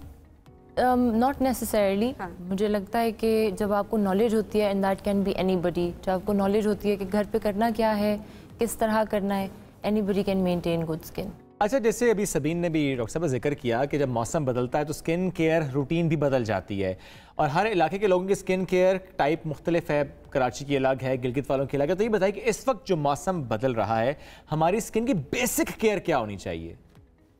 सबसे बेसिक तरीन स्किन केयर रूटीन अगर मैं रेकमेंड करती हूँ, first and foremost sun block होना सबसे ज़रूरी है। अगर आप कुछ भी ना यूज़ करें, आप सन ब्लॉक ज़रूर यूज़ करें। सेकेंड थिंग जो मैं इंटीग्रेट करती हूँ वो मॉइस्चराइज़र है। थर्ड थिंग जो मैं इंटीग्रेट करती हूँ फॉर समबडी जो कुछ भी नहीं करे, moisturiser, sun block and vitamin C serum. For example Garnier का bright complete vitamin C serum, उसको आप यूज़ कर सकते हैं specially in the summers, because उसमें इंग्रेडिएंट्स कुछ इस तरह के हैं that will help people in the summers for oily skin specially, क्योंकि समर्स का यही प्रॉब्लम होता है, स्किन बहुत ऑयली होना शुरू हो जाती है। ड्राइनेस विंटर्स का प्रॉब्लम होता है। बिल्कुल ऐसा, ये सारे मसाइल हम फेस कर रहे होते हैं। डॉक्टर साहब, जिस प्रोडक्ट की आप बात करिए इस पर गार्नियर की, तो इसके हवाले से अगर बात की जाए तो आप अपनी स्किन में क्या क्या तब्दीलियाँ आना शुरू हो जाती हैं? अगर ये प्रोडक्ट आप लगाना शुरू करें तो कितना टाइम लगता है कि आपकी स्किन चेंज होना शुरू हो जाती है और आपको इसके इफेक्ट्स, अच्छे इफेक्ट्स जो है वो नज़र आना शुरू हो जाते हैं? तो अब मैं गार्नियर ब्राइट कंप्लीट सीरम की बात कर रही हूँ, जो विटामिन सी है। विटामिन सी का एसेंशियली रोल ये होता है कि वो डलनेस फाइट करता है, ऑक्सीडेशन नहीं होने देता आपकी स्किन सेल्स की, एंटीऑक्सीडेंट है। दैट मीन्स दैट वो डलनेस फाइट करेगा, अगर कोई डार्क स्पॉट्स हैं आपके फेस पे उनको फाइट करेगा। स्पेसिफिकली अगर मैं सिर्फ इस सीरम की बात करूँ तो ये ब्लैक हेड्स भी फाइट करेगा, बिकॉज इसमें सैलिसिलिक एसिड मौजूद है। सो ऑयलीनेस को कॉम्बैट करेगा, ब्लैक हेड्स को फाइट करेगा, एंड देन बैरियर रिपेयर में बहुत हेल्प करता है, मतलब स्किन को हेल्दी रखने में बहुत ज़्यादा हेल्प करता है, बिकॉज इसमें विटामिन B5 भी है जिसको नाइसिनामाइड कहते होते हैं। सो ये इफेक्ट्स आप देख सकते हैं। अच्छा डॉक्टर साहब, इस सीरम में और मार्केट में मौजूद दीगर सीरम्स, इसमें फ़र्क क्या है? आपने इंग्रेडिएंट्स तो बताए हैं, but why this particular one? Why this particular one? One, really good for summers, really good for people with oily skin. Price point बहुत अच्छा है। अगर आप मार्केट में कोई भी देखें, आपको 2500 से 3000 इवन 4000 की रेंज तक विटामिन सीज मिलेंगे। This is a really good price point of 999, 1000 rupees. Very affordable for everybody to integrate into their skincare routine. And also because इसमें hyaluronic acid भी है, so it's a 2-3-in-1 serum. आपने इसको डैम्प skin पे apply कर लिया, PAT कर लिया फेस के अंदर, आपका हाइलुरोनिक एसिड भी पूरा हो गया, विटामिन बी भी पूरा हो गया, विटामिन सी भी पूरा हो गया, and oiliness on top of that भी कंट्रोल हो गई। So it's a good serum. A lot of people वो कहते हैं कि हम 5 से 6-7 चीज़ें नहीं लगा सकते हैं चेहरे पे एक साथ, and to find a good product जिसमें 2-3 चीज़ें एक साथ ही हों, ना कि आपको 4 चीज़ें अलग से यूज़ करनी पड़ी हैं, 4 चीज़ें एक ही बॉटल में पड़ी हुई हैं जो आप यूज़ कर सकते हो। This is a good serum for that. बिल्कुल ऐसा ही है, हर कोई इतने ज़्यादा प्रोडक्ट्स इस्तेमाल नहीं कर पाता, और डेफिनेटली जो प्राइस फैक्टर है वो बहुत ज़्यादा होता है। तो आई थिंक इट्स अफोर्डेबल बहुत सारे लोगों के लिए, जहाँ पर आप 4000-5000 के प्रोडक्ट्स ख़रीद रहे होते हैं। अच्छा, इसका इस्तेमाल किस तरह से किया जाए, किस तरह से इसको रूटीन में शामिल किया जाए, कितनी मरतबा दिन में इसको इस्तेमाल किया जा सकता है? 2 times is more than enough. जिस तरह आप सुबह मुँह धोते हो, रात को मुँह धोते हो, मुंह धोने के फ़ौरन बाद क्लीन स्किन पे, लेकिन डैम्प स्किन, मॉइस्ट स्किन के ऊपर लगाने की ज़रूरत होती है।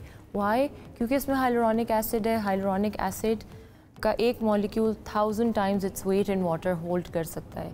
दैट मीन्स कि अगर आपने उसको ड्राई स्किन पे लगाया तो आपकी स्किन की डीपर लेयर से पानी लेके फ्लफ अप होएगा। अगर आपने डैम्प स्किन पे लगाया तो वो वहीं का पानी एकदम होल्ड कर लेगा आपकी स्किन की लेयर्स के अंदर। So that's why on a damp face, clean face, इसके बाद आपने मॉइस्चराइज़र लगा लिया, इसके बाद आपने सन ब्लॉक लगा लिया, रात का टाइम हुआ सीरम यूज़ किया, मॉइस्चराइज़र यूज़ किया, and that's good enough.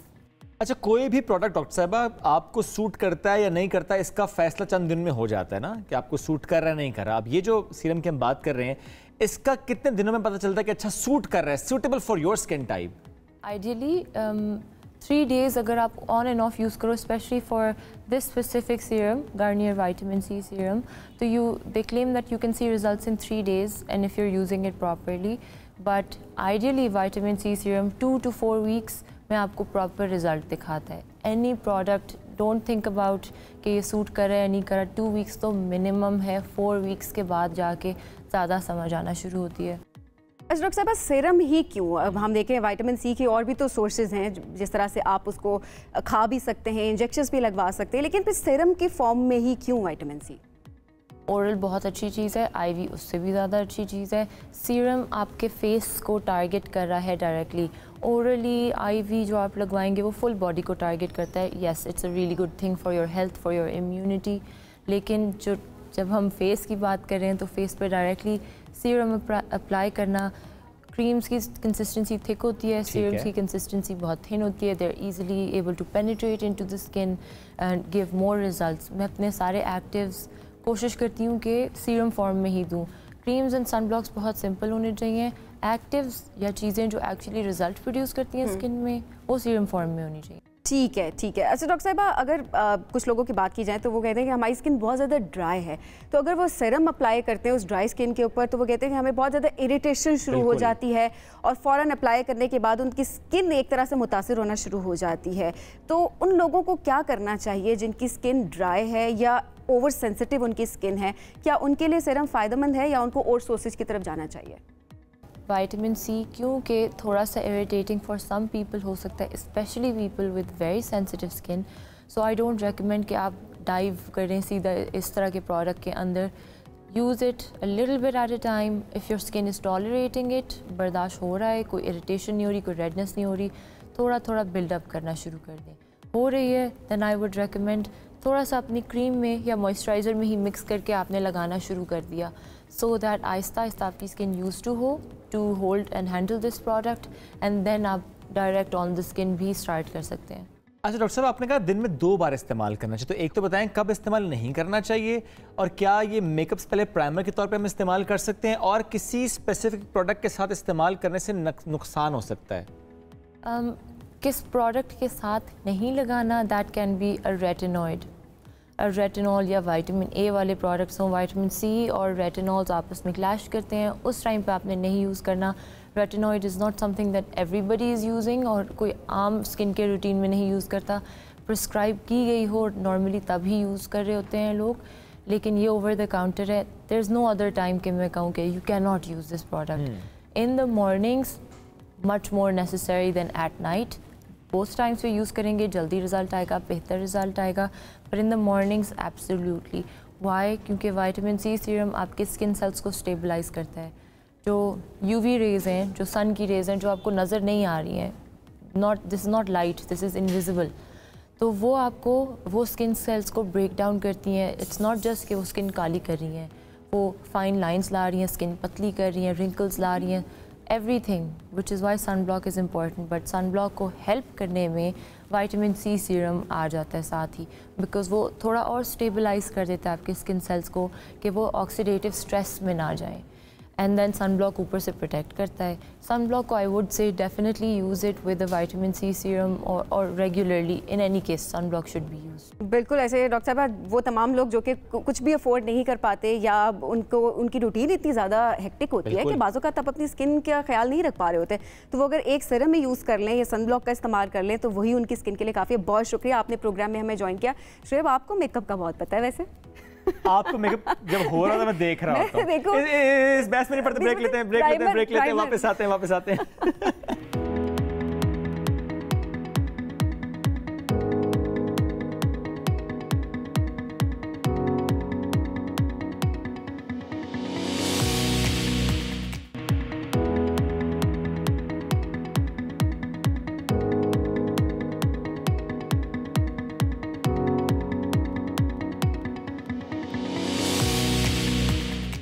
Welcome back. 18 बच्चों के भी 18 बच्चे, ये सुन के हम तो हैरान हुए सो हुए, लेकिन जो गया था ये पूछने के लिए भैया घर में कितने बंदे रहते हैं, और जब मालूम हुआ कि एक साहब हैं, उनकी 3 शादियां हैं, 18 बच्चे हैं, और बच्चों के भी आगे से 18 बच्चे हैं, तो वो चकरा कर रह गई। वो चकरा गई और खातून वर्कर जो थी, जो मर्दमशुमारी में मसरूफ़ हैं, वो परेशान हो गई। वहाँ पर जाकर उन्होंने फिर मैनेजमेंट को कॉल की शुएब, और कॉल करके उन्होंने कहा कि मुझे चक्कर आ गए इतने ज़्यादा अफराद देखे कि 3 बीवियाँ, उसके बाद उनके 18 बच्चे और फिर उनके बच्चों के भी 18 बच्चे। तो वो कहती है कि आज मेरा पूरा दिन इनकी एंट्री करने में लगेगा और आप मुझसे कोई भी कंप्लेन नहीं कर सकते कि मैंने एक ही घर क्यों किया अभी तक। ये गुलाम कादिर साहब की कहानी है जी। 3 बीवियां, 18 बच्चे, बच्चों के भी 18 बच्चे, और वो जो फिर खातून थी वो कह रही कि अब और हमें ना छेड़ा जाए, आज हम यही करेंगे। हम वैसे सोच रहे हैं गुलाम कादिर साहब को ना हम शो में बुलाएं। इफ समबडी कैन कनेक्ट अस, या गुलाम कादिर साहब हमें सुन रहे हैं, देख रहे हैं, आप हमसे प्लीज रब्ता कीजिएगा। हम चाह रहे हैं कि आपसे डिस्कस करें 3 बीवियों के साथ गुजारा करना। How do you manage? Manage कैसे करते हैं? दैट टू इस महंगाई के दौर में, ब्रांडेड कपड़े लेना, बच्चों के लिए कपड़े लेना, सारा कुछ करना। डोंट वरी, IMF को नहीं पता चलेगा कि आप कैसे मैनेज कर रहे हैं, नहीं हम आपको कोई FBR से कनेक्ट करवा रहे हैं। लेकिन बहरहाल 18 बच्चे, बच्चों के भी 18 बच्चे, तो हमने सोचा कि टाइम कांटेक्ट करने की कोशिश करते हैं, कांटेक्ट करने की कोशिश करते हैं। चलें जी, बढ़ते हैं आगे। एक और खबर हमारे पास है, और वो है नूरजहां जो हथनी है कराची के जू में, उसकी हालत से मुताल्लिक है। कहा जा रहा है कि उसकी जो हालत है दिन ब दिन ख़राब हो रही है। देखें किस तरह से वो हथनी इस वक्त खड़ी है। जो घुटना है इसका वो ज़्यादा मुतासर हुआ है, नी जॉइंट ज़्यादा मुतासर हुए हैं, और इसकी वजह से जो उसकी स्पाइन है उस पर जोर पड़ रहा है, और इसी वजह से जो अगली टांगे हैं उस पर ज़ाहिर है सारा जोर आता है बॉडी का। तो खासी इसकी जो हालत है सोजिश हो गई है, सोजिश हो गई है इसकी वजह से। लेकिन क्या बीमारी है इसको अभी तक इसका पता नहीं लगाया जा सका, लेकिन यही बताया जा रहा है कि हालत इसकी ठीक नहीं है।